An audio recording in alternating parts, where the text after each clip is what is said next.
Hey everybody, Matthew here with WonderTree. Welcome to this episode of Brand Love, where we talk about clarity. Now, clarity is in a process called C.U.E. that I learned from a good friend of mine that he is using to unify a bunch of stuff in his life and really make some strides and some changes in his life. He also helps coach other people with this process to help change their lives as well. What I want to do is I want to take it and help it transform your company, transform your business, and we're starting with brand.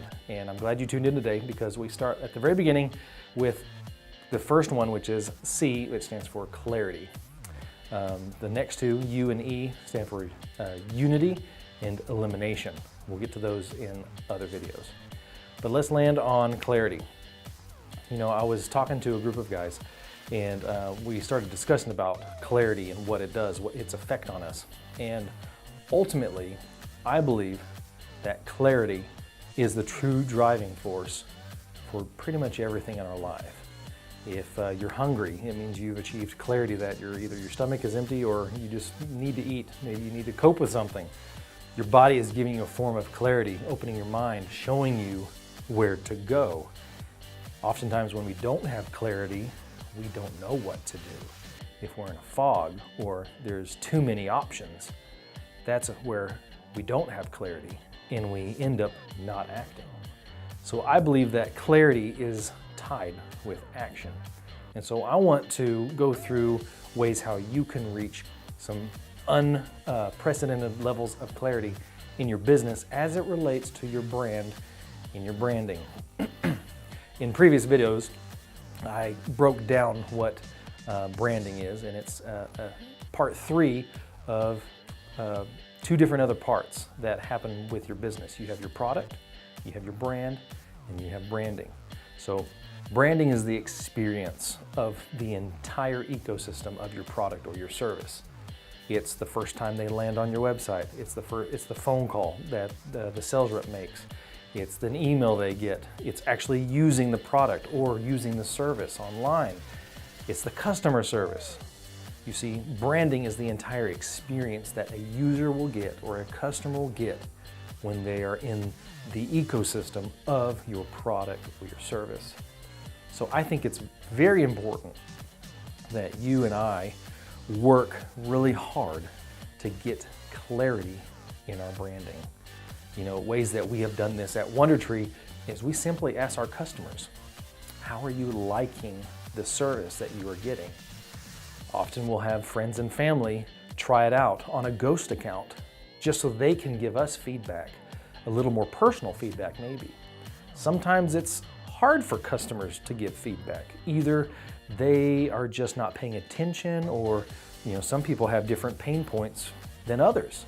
So it's good to get as much data from a big variety of people so that you can have all these different types of answers come back to you. Asking very powerful questions to your customer base is a really good way to get clarity. Asking questions like, do you believe this will help you and your business succeed? You know, asking them a deeper question, what do you think could change to make this product or service better? What do you need to win? How are you using the product? Questions like these will provide some pretty good clarity, especially if they're people who are already using your products. You know, sometimes we like to ask family and friends and they may not have really used the product or they're not really related to the industry that you're trying to serve.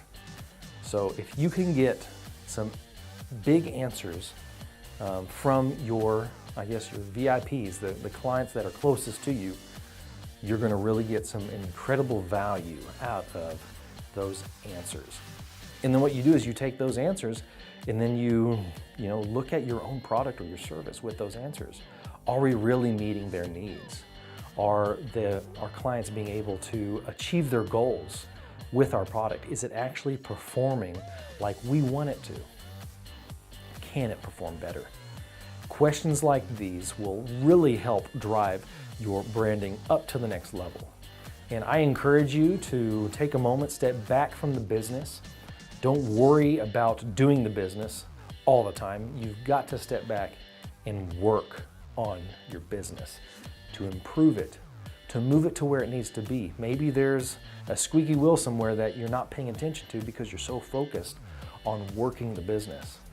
I promise you that if you take just a little bit of your time each week to work on your business, working in your business will be easier and better for you and your customers. Thank you guys so much for joining me on this episode. We will see you guys in the next episode when we talk about the next in this model of thinking, unity. Join us on the next one. We'll see you then.